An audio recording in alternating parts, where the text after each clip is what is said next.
Welcome back, Troglodytes, to another episode of the Trogly's Guitar Show. Hey, today we have a 2003 Gibson Les Paul Standard Plus top with a 60s neck. This is my first Desert Burst guitar I've had, and when I first opened this case, I was, pretty much in awe with this flame top. That's pretty good. It's pretty much a perfect book match for the most part. I mean, it's a little bit off, but very close. But an impressive top for a standard. So definitely a plus top. These early 2000 standards, I really do enjoy them. They are fantastic guitars. I know if you look back through the channel, I've had a few of like the cherry Sunburst ones that have the cherry back, whereas this Desert Burst has a black back. But they're fantastic guitars because I think it's around 2006, 2007 when they start chambering them and doing other weight relief. So you definitely want to find an earlier 2000s if you're looking for more traditional specs. Now this guitar has been a player's guitar because it's had quite a few swapped out / upgraded parts, so you're either going to like this guitar or you're not. But I will say from like a value standpoint, it's pretty much worth about the same, or maybe even a little bit more if you were to sell the upgrades and get the original parts. So without any further ado, let's go ahead and take a look at this beautiful guitar. Alright, first we'll take a look at the headstock. You can see you've got some light string change wear, some smudges and scratches in general. Overall, the face of the headstock's in pretty good shape. I do want to point out there's a little bit of bubbling to the lacquer here. It kind of looks yellow because, well, as you can see from the Gibson logo, the lacquer has yellowed quite a bit. So that's not dust or anything. I did dust it off. Those are just slight impressions. So it's definitely been a gigged guitar, as you can see there. You still have the stock nut on this one. And the frets, I'm guessing they've been re-crowned at some point in time because they're in great shape. They show a little bit of wear, but not a lot. The rosewood fretboard was just cleaned and oiled, so it's good to go as well. A fresh set of 10s were put on the guitar. But overall, playability-wise, it's definitely a 60s neck profile, as you can see in the bridge pickup cavity. I will say there is a little bit of fret buzz audible when it's acoustically played, but once you plug it in, I don't hear it anymore. So you might want to set it up to your own tastes. I will say the action's a little bit higher than like super low, but obviously you can see you got quite a bit of downward adjustment if you wanted lower. The top of the guitar here, it has some edge wear, as we'll see here. But lots of, light little nicks and dings. There's the start of the edge wear I was talking about. Right here. You can see it right there. That's just caused from picking in that area. And then you have some right here where like the player's arm would rest. And they probably had like some sort of bracelets or something on that kind of nick the finish there. But it is very minor, but it's there. It might bug you, so don't buy it if it will. But this one just, you don't have to be scared to play this one. It's got quite a bit of natural wear to it already. But explosive top on this one. Alright, the pickups in here are not the originals. They're Seymour Duncan Antiquities, or however you say it. I've never really said it out loud. I believe this is the second edition of them, the seller had said. Now, brand new, these pickups are around $250, so if you don't like this, you could probably sell them and get original styled pickups for, maybe even make a little money doing that. It has a Tone Pros locking bridge, but it's not currently locked down because I didn't have the right size Allen key. And I'm guessing this has been replaced as well. I'm not sure if it's Tone Pros. It doesn't have the locking, but it's definitely been replaced because the Gibson's ones will slope down, whereas this one, it's like a complete stop. The knobs have also been replaced. They kind of sit down a little bit too far on the pot shafts because it's mainly this one right here that is going to be your bridge volume. You can turn it quite easily until about the 4, and then you can feel that the knob is kind of stuck on the finish. So you can turn it a little bit more, but it just feels like you're scratching the finish up. So that is a minor issue that you could correct just by adjusting the pots on the back. The pickguard, seeing as this is a plus top and looking at how it was drilled, I'm guessing this was put on after the factory.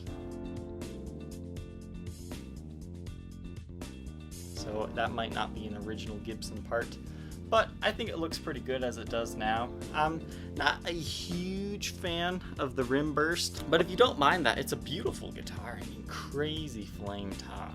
Back of the headstock here, I'm not sure why I keep saying this is a 2003. It's very late 2002.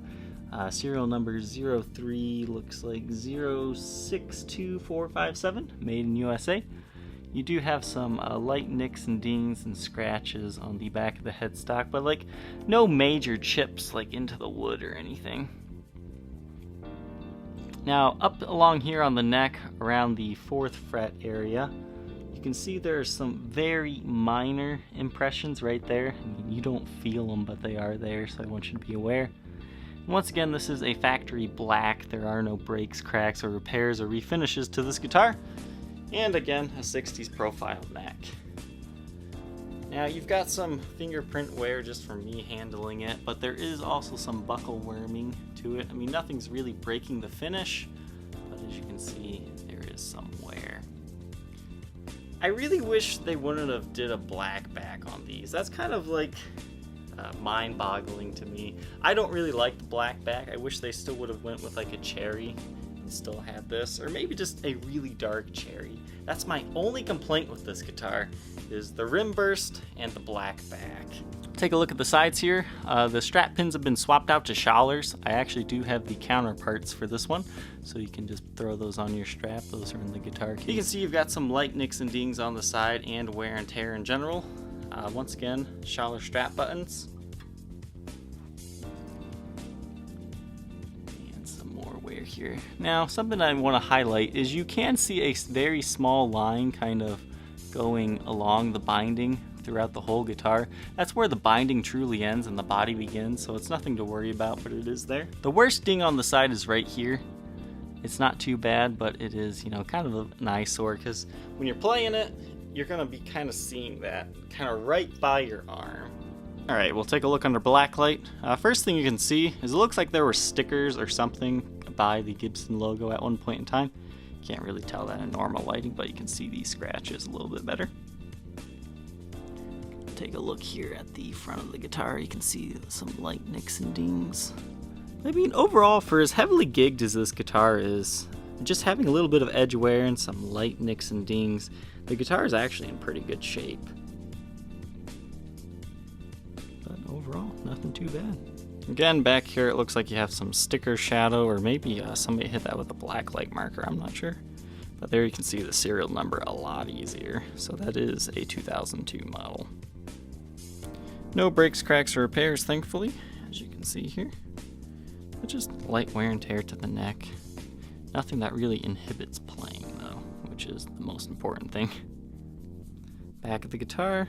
It looks like that might be where a stand was sitting on the guitar for a while. I know they have stands that do rest there. But again, you can't see that on the black under normal lighting. Look at the sides here. Small little ding in the cutaway there. Some dust and dings. So if you're looking for one of these 2000 standards, don't pass this one by, because it really is in good shape for as much as it's been played. This Les Paul Standard Plus weighs 9 pounds 8.2 ounces, which is pretty much that sweet spot for a Les Paul. This guitar does still retain its original Gibson USA case. This is kind of the one that's a mix between a 90s case and what they kind of currently still produce. You can see it's got a lot of wear and tear. You got some Tolex scratches and some little bits missing, but overall nothing too bad. It definitely shows it's been used. And you do have that Seymour Duncan Antiquity pickup sticker there, but I'm pretty sure you could easily remove that if you don't want to. I mean, you can see you can peel it up there, so I'll leave it there if you want it, or it can easily be removed. But all latches work. You have one locking latch, 2, 3, and a 4th one there, and one of these nice handles that you don't have to worry about breaking. If you've ever had a 90s pink case with the brown exterior, this is pretty much the exact same case without this little headstock rest area, but it has dark interior and the black exterior. So this is a very nice case. You got good heel support. Inside the compartment lid, once again, you have the counterparts to the Schaller strap lock. So no overwhelming odors to this case. It kind of just has that glue smell to it. Yeah, I mean, very faint, but that's just kind of how all these smell. The cleans will be running through a Gibson Super Gold Tone GA30RV. The dirty tones come from a Marshall JMP 1C.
If you think it might be interested in this Gibson Les Paul from 2002 with a plus top and desert burst finish, feel free to contact me on my Facebook page, facebook.com/Troglys, TROGOYS.